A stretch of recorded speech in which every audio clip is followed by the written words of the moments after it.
The splash hit like a gunshot, something heavy plunging into the water. I bolted to my dock, fishing rod in hand, only to freeze at the sight of a gleaming wrought iron gate, smug under the sun, slicing my lake access in half. A silver plaque taunted, "Private HOA access only. Violators prosecuted." My dock, my lake, my land barricaded like I was a squatter. A blinking red security camera stared me down, a robotic jab. I knew then that something insidious was brewing, and her name, I'd soon discover, was Linda Hayes. Living by Cedar Lake was my retirement dream. After 25 years engineering bridges and storm drains, I cashed out and bought a cozy cabin where pines met the water's edge. My backyard sloped to a reedy shore, opening to a dock where I'd fish at dawn, coffee in hand, mist curling around me. I owned the land outright, no loans, no liens, no HOA. Or so I thought. That morning, instead of casting a line, I gaped at the gate splitting my peace. Black steel bars stretched like a prison fence, snaking to my neighbor's line and up to the subdivision's road. Who builds a barrier on someone's lakefront without a word? That afternoon, the answer marched up my path. Linda Hayes, HOA president, clipboard gripped like a holy relic. Her stiff coral blazer and impractical wedges screamed control. Before I could speak, she flashed a smile tight enough to crack glass. "We've installed a protective barrier around the lake access," she announced, gesturing like a game show host. "For HOA members only, due to liability concerns." I blinked. "I live here. This is my lake." Linda tilted her head, chuckling as if I'd told a quaint lie. "Technically, the access strip is under Hemlock Shores' HOA lease. You must have missed our notices." She tapped her clipboard. My pulse throbbed. "No notices, Linda. This land's mine." Her smile sharpened. "The HOA acquired the lease last fall from the old bait shop parcel. It's common property now." I stared, piecing it together. The bait shop, a sliver of land I'd assumed was mine, had been leased by Linda's HOA after the owner's death. She'd swooped in like a vulture, claiming my dock without a whisper. "You didn't tell anyone," I said, voice low. "It was discussed at our September meeting," she chirped. "You can appeal, but as a non-member, you have no vote." I was floored. I'd bought my land before the HOA existed, yet Linda had walled off my lake, declaring it hers. The next day, I grabbed bolt cutters, ready to reclaim my dock. I'd barely nicked a link when Linda appeared with a rent-a-cop, calling the sheriff. The deputy, visibly baffled, confirmed the HOA leased the dock parcel. A "no trespassing, $1,000 fine" sign went up, the cameras red-eye mocking me. I tried the HOA meeting, a circus of Linda's devotees and cowed neighbors. One said, "You're off the lake roster." What was a lake roster? Linda held the gate's only key. I sulked, weighing options, a lawyer's fees, a tunnel, a kayak assault. Then I saw a "for sale" sign on the parcel beside the gate strip, split by a legal quirk. I called the agent, who begged me to bid.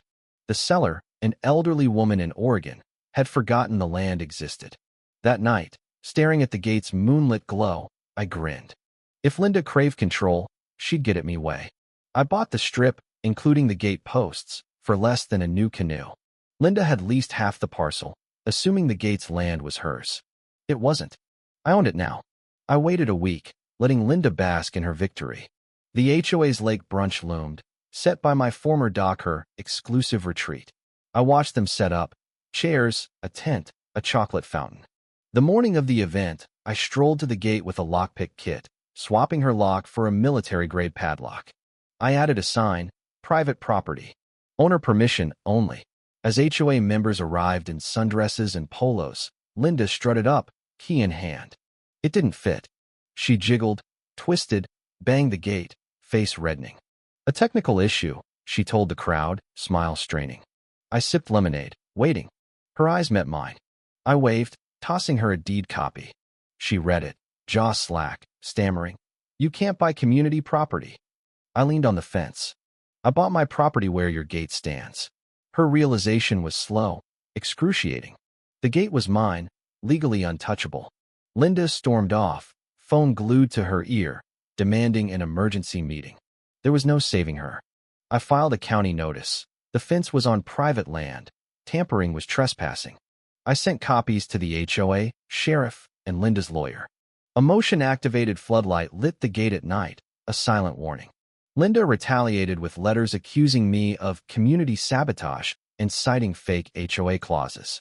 I replied with my deed and a note. Cooperate this. Rachel, a sharp board member, visited, annoyed. Linda lied about owning the land, she said. She spent $4,000 of dues fencing your property. I shrugged. She'll need a strong gasket. Tensions grew. Rachel pushed for an audit. A board member quit. Linda's county complaint backfired. The zoning officer confirmed my ownership. She hired a locksmith to rekey the gate.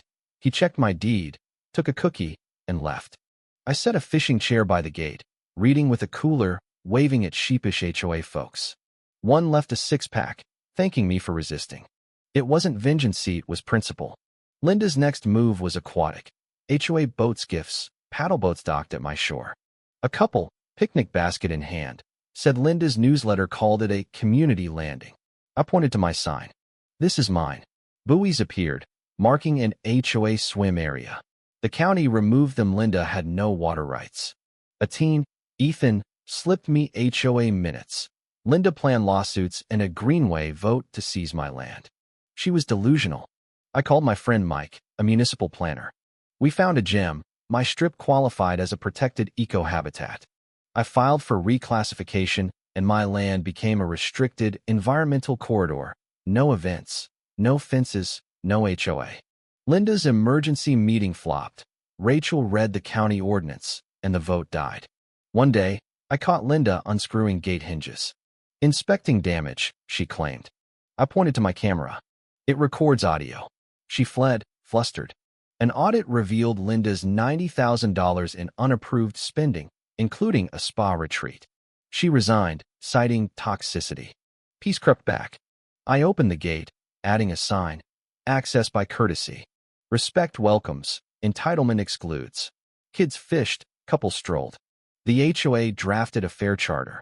Then Linda resurfaced online, launching Save Our Lake from Florida. Her TikToks, with green screen lakes and gate tyrant labels, went viral. A blogger amplified them, and my fence trended as Lake Gate. Strangers called, offering documentaries. I was livid. I wanted to fish, not star in a saga. But Reddit flipped the script, exposing Linda's past HOA scams. Memes of me in my fishing chair, "You shall not base," made me a folk hero. A news story aired, using my deed for drama. Rachel called, laughing, "Your Cedar's viral legend." Linda's campaign fizzled under scrutiny. Residents exposed her fraud. She was blacklisted from HOA rolls. The county fined her $12,000 for forged permits. Her post stopped. She mailed me a letter claiming she'd joined anti-HOA advocacy, with a note. We taught each other. I didn't reply. Silence was louder. A year later, at a lake festival, Rachel's Cedar Legends segment ambushed me with a plaque for community integrity. Kids held signs. Thanks, gate guy. Ethan caught his first fish, grinning like he'd won a war. At sunset, Linda appeared, staring at the gate. Still got the key? She asked. I raised my thermos. Don't need it. She nodded and left, a ghost fading. The gate stayed, weathered but open, a symbol of trust over control. I left the rusted padlock on its poster relic of Linda's folly. Cedar Lake shimmered, patient, as neighbors laughed, shared pies, and lived free. Linda thought she'd lock me out. Instead, she unlocked a community. And my dock? It's mine, always was, with a story to tell over every cast.